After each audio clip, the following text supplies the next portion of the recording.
નમસ્કાર દર્શક મિત્રો, ટીવી18 ન્યૂઝ ગુજરાતીમાં હું અર્પિતા પટેલ આપ સર્વનું હાર્દિક સ્વાગત કરું છું। રાજુલા પાસે શ્રી હોડાવાળી ખોડિયાર માતાજીના મંદિરે ગૌશાળા લાભાર્થે ભવ્ય લોક ડાયરો યોજાયો। રાજુલાના ધારાસભ્ય અમરીશ દ્વારા મહુવા હાઈવે રોડ પર ડુંગર આશરાણા વચ્ચે ગિરિકંદરામાં બિરાજતા શ્રી હોડાવાળી ખોડિયાર માતાજીના મંદિરે લાપસી તેમજ ભવ્ય લોક ડાયરાનું આયોજન કરવામાં આવેલ છે। આ ભવ્ય લોક ડાયરામાં કીર્તિદાનભાઈ ગઢવી, માયાભાઈ આહિર, શ્રી અરવિંદ ભારતી, શ્રી ભરતભાઈ બોરીચા તેમજ શ્રી સાવજભાઈ આહિર જેવા નામાંકિત કલાકારોએ આ લોક ડાયરામાં રમઝટ બોલાવી, જેમાં આ લોક ડાયરામાં બહોળી સંખ્યામાં લોકો હાજર રહેલા અને કલાકારો પર રૂપિયાનો વરસાદ થયેલો।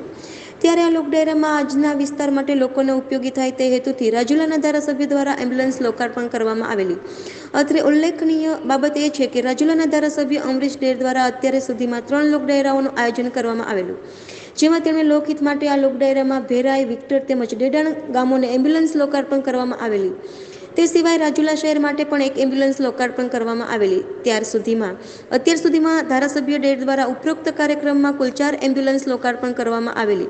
ત્યારે હોડાવાળી ખોડિયાર માતાજીના લોક ડાયરામાં કાર્યક્રમ શરૂ થાય તે પહેલા આજ વિસ્તારની ટીંબી પાસેના છેલ્લા ગામના વતની અને પોરબંદર ખાતે ફરજ બજાવતા પીએસઆઈ તરીકે નોકરી કરતા પીવી જોગદિયા સાહેબનું દુઃખદ અવસાન થતા આ કાર્યક્રમમાં તેમને શ્રદ્ધાંજલિ પણ આપવામાં આવેલી। આ લોક ડાયરામાં આસપાસના ગ્રામ્ય વિસ્તારોમાં બહોળી સંખ્યામાં લોકો ઉપસ્થિત રહેલા તેમજ સાધુ સંતો મહંતોએ ખાસ વિશેષ હાજરી આપેલી। અત્યાર સુધીમાં ધારાસભ્ય અમરીશ ડેર દ્વારા પ્રથમ ડાયરો ખાંભા તાલુકાના ચક્રાવા ગામે યોજવામાં આવેલો, બીજો ડાયરો પાસે વિટોળિયા હનુમાનજી મહારાજના મંદિરે યોજવામાં આવેલો અને આ ત્રીજો ડાયરો હોડાવાળી ખોડિયાર માતાજીના મંદિરે યોજવામાં આવ્યો। આ રીતે અત્યાર સુધીમાં 3 ડાયરાઓ યોજવામાં આવ્યા અને આ ડાયરામાં આવેલા રૂપિયા આ ધાર્મિક જગ્યા ઉપર આપવામાં આવે છે। દર્શક મિત્રો, તમારી આસપાસ બની રહેલી અવનવી ઘટનાઓ વિશે જાણવા માટે અમારી ચેનલને લાઇક કરો, સબસ્ક્રાઇબ કરો અને બેલ આઇકન પ્રેસ કરો, જેથી આપને નોટિફિકેશન્સ મળતી રહે। रिपोर्टर असलम गाहा साथे टीवी18 न्यूज़ गुजराती, राजुला। वर्तमान में जो गाय माता की जो स्थिति है, बड़ी विकट स्थिति है। आज घर घर में जो गाय माता सेवा की जाती थी वो सेवा खत्म हो चुकी है। जो गाय माता की कृपा जिनके ऊपर बरसती थी और जिन गाय माताओं से पूरा परिवार चलता था, आज वो परिवार एक केवल मात्र धन के अभाव में रह गया है।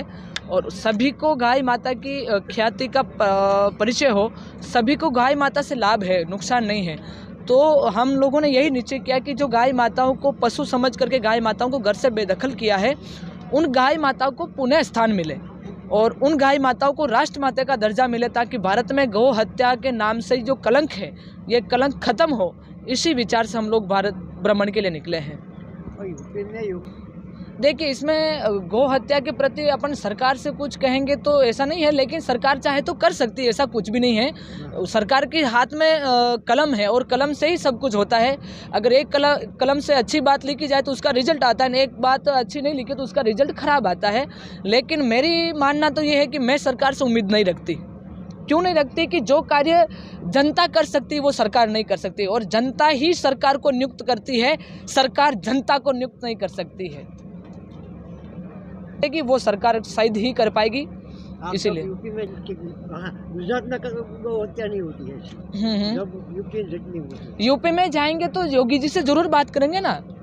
हालांकि मेरा ऐसा योगी जी तक संदेश तो पहुंचा है, लेकिन फिर भी अगर आमने सामने बैठने का जो मौका मिला है तो मैं योगी जी से सबसे पहला प्रश्न यही करूंगी कि आप जैसे महान पुरुष इस धरती पर हो, जिसको लक्ष्मण जी का पद मिला हो, जिसको स्वयं व्यास जी का पद मिला हो, और आपके सानिध्य में, आपकी छत्र छाया में ऐसी हत्या हो और गौ माता का कत्ल हो, तो ये भारत भू के लिए बहुत घातक बात है। और जिस दिन भारत से गाय माताएं खत्म हो गई तो भारत को बचाना मुश्किल है और इस भगवा को जिंदा रखना बहुत मुश्किल हो जाएगा। आप राजस्थान में नहीं है, गुजरात में भी नहीं है जी।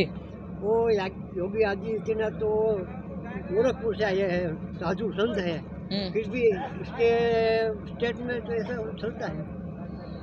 देखिए, उसमें एक व्यक्तिगत को या किसी को साधु को देख करके अपन उसको ये नहीं किया जा सकता है, लेकिन इसमें कहीं ना कहीं कमी हम लोगों की है।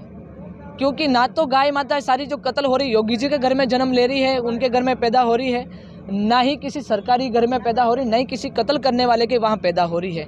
कहीं ना कहीं गाय माता सनातन धर्म के घर में पैदा हो रही है, और सनातन धर्म ने ही के लोगों ने ही गाय माता को घर से निकाल करके बेदखल किया है।